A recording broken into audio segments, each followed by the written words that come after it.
A single squiggle on a government website quietly predicts your rent, your job prospects, and whether your bank tightens your credit card limit. It's called the yield curve. And if you can read it, you can see the economy before it hits you. You felt the whiplash. Your grocery bill jumps. Your landlord emails about a hike. Your savings account suddenly pays more, and the dealership quotes a loan that makes you blink. Then, your boss freezes hiring. Even though sales look fine, it feels random. It isn't. There's a map running underneath all of this, and it's one line. Interest rates today versus interest rates in the future. When that line tilts one way, the economy runs. When it tilts the other, it stalls. And here's the part nobody tells you. That tilt starts affecting your wallet months before the headlines catch up. Wait, it gets stranger. This line doesn't just predict behavior, it causes it. Imagine you're running a small bakery. Last year, you borrowed to buy a new oven at a fixed rate tied to the 10-year Treasury. Your credit card APR, meanwhile, floats with short-term rates that the Federal Reserve controls. When short rates jump but long rates don't, your card gets more expensive while your mortgage stays similar, and suddenly, you hesitate to expand. That hesitation, multiplied across millions of households and businesses, is why this curve shapes the world you live in. So what is the yield curve? Clearly, it's a picture of interest rates across time. On the left, very short loans to the government, like 3 months. On the right, very long loans, like 20 or 30 years. Each point is the yield investors demand to lend to the United States at that maturity. Connect the dots and you get a curve. Normally, it slopes up. Why? Time is risk. The longer your money is tied up, the more you want in return, because inflation can eat it, surprises can happen, and you're surrendering flexibility. That extra compensation is the term premium. In a healthy, growing economy, investors expect some inflation and some rate hikes in the future. So long-term yields sit higher than short-term yields. Banks love that. They borrow short, think your deposits, and lend long, think mortgages and business loans. If they can pay 2 and earn 5, they lend aggressively. More lending means more hiring, more construction, more everything. You feel it as easy approvals, cheaper fixed rates, and paychecks rising. But here's the twist. Sometimes the future looks shaky. Maybe inflation cools fast. Maybe the Federal Reserve is crushing demand to fight price spikes. Investors then expect short-term rates to fall later. Long-term yields stop climbing or even drop, while short-term yields stay high, because the Fed is still pressing the brake. The line flips. Short on the left sits higher than long on the right. That's an inverted yield curve. It's rare. It's loud. And historically, it whispers the same warning. Growth slows, often followed by recession. Cause and effect, step by step. The Fed raises short-term rates to tame inflation. Credit cards, adjustable loans, and business lines linked to short rates get more expensive immediately. Investors look ahead and say, this pace can't last, the economy will cool, the Fed will cut later. Long-term yields stop rising. Banks now see a stingy setup. Pay 4 to your depositors, earn 4 and a little on a mortgage, and you barely make anything. Lending stops feeling worth it. They tighten standards. Approvals drop. Companies delay projects. Layoffs follow. Months later, you read the headline you already felt in your budget. But there's a catch. People think the yield curve is just a forecast. It's also a force. When it inverts, it changes incentives right now. Your boss looks at the cost of credit and the pipeline of demand and decides to hold cash instead of hiring. Home builders look at long-term financing costs and pull permits down. Your landlord, facing higher adjustable rate debt on the building, raises rent or delays repairs. The line moves, then people move. Here's what nobody tells you. Different parts of the curve hit different parts of your life. The 10-year yield anchors fixed mortgage rates. When it falls, all else equal, 30-year mortgages can get cheaper. Short-term yields track the Fed's rate and drive your savings account interest, your credit card APR, and your variable student loan. So yes, you can earn more on cash when short rates are high, but carry a balance on a card, and that same environment bites. Wait, doesn't that mean inversion should be great for home buyers, since long rates are lower than short rates? Not so fast. In stress, the spread you pay over treasuries often widens. Lenders demand extra cushion. They worry about unemployment and defaults. So the 10-year can fall while mortgage rates don't fall as much as you'd expect. That's why reading only the level is not enough. You read the shape and the spread behavior together. Think about a road.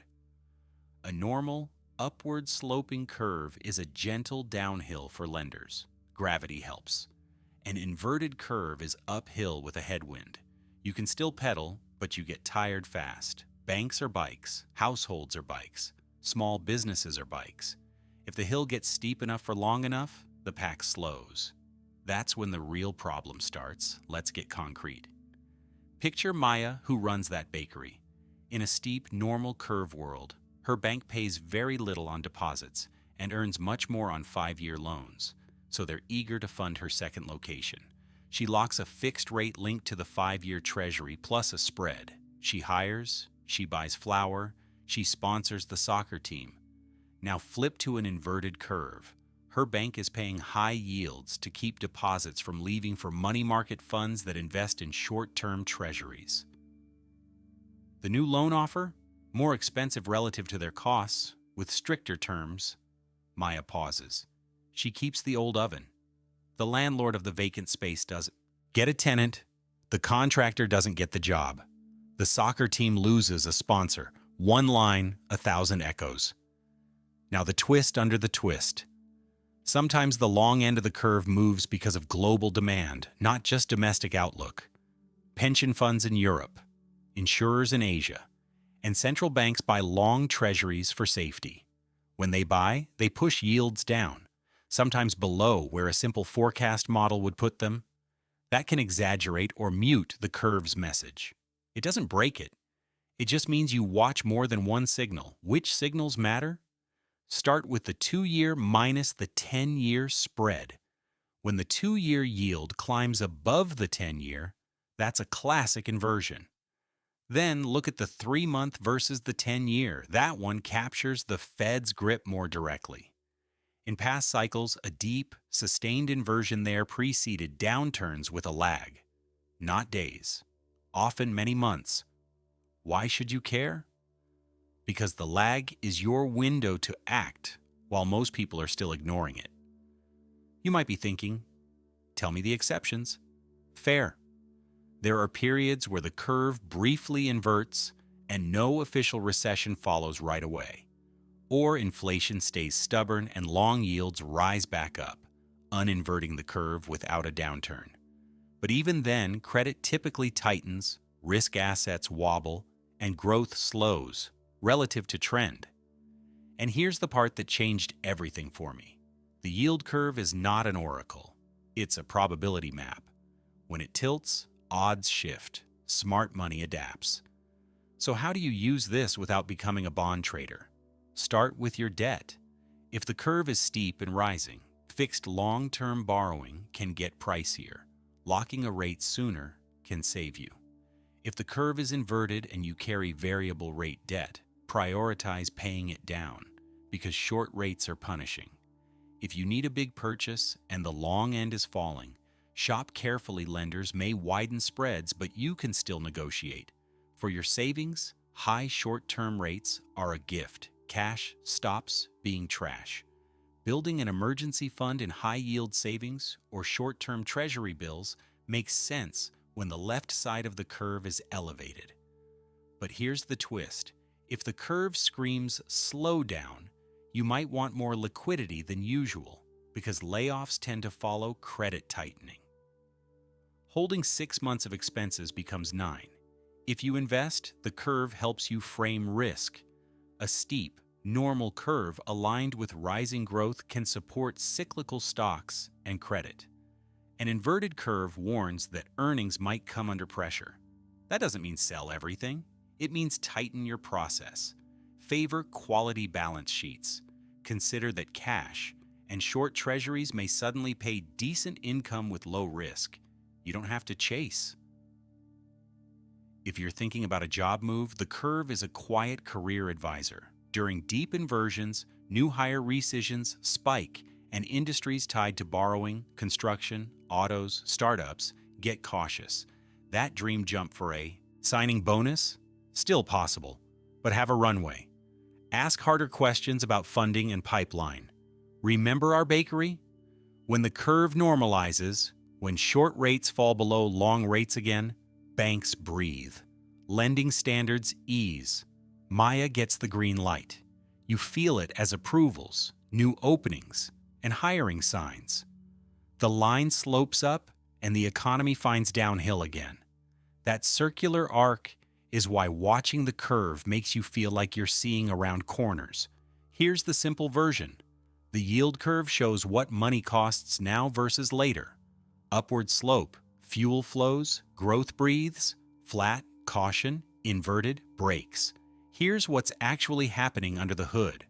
Short-term rates follow the Federal Reserve's fight with inflation.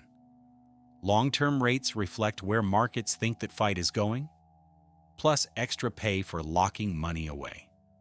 The difference between those two pulls your world forward or holds it back. So what do you do today? Pull up the Treasury curve on the Federal Reserve or Treasury site. Look at 3 points, 3 months, 2 years, 10 years.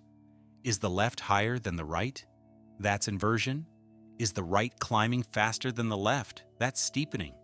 If you see deep inversion sustained, move to defense. Pay down floating rate balances, build cash, delay non-essential variable rate projects, and lock in job stability before you gamble. If you see a steepening led by long rates rising and you plan a mortgage or car, rate risk is climbing. Shop faster, compare offers, and avoid adjustable teasers you can't stomach later. If you run a business, secure credit while terms are friendly rather than when you desperately need it. Most people never learn this because it sounds like bond math. It isn't. It's a weather report for your wallet. When clouds gather on the left side of the curve, you bring an umbrella. When the right side rises into clear blue, you pack for a longer trip. You're not guessing anymore, you're reading the map the big players use. One line posted in plain sight shapes your rent, your raise, your borrowing, and your peace of mind. You just learned to read it. The next time someone says the economy surprised them, you'll smile. You saw the squiggle tilt. You adjusted. And that feeling of seeing the storm before it breaks and choosing your route is the real power of the yield curve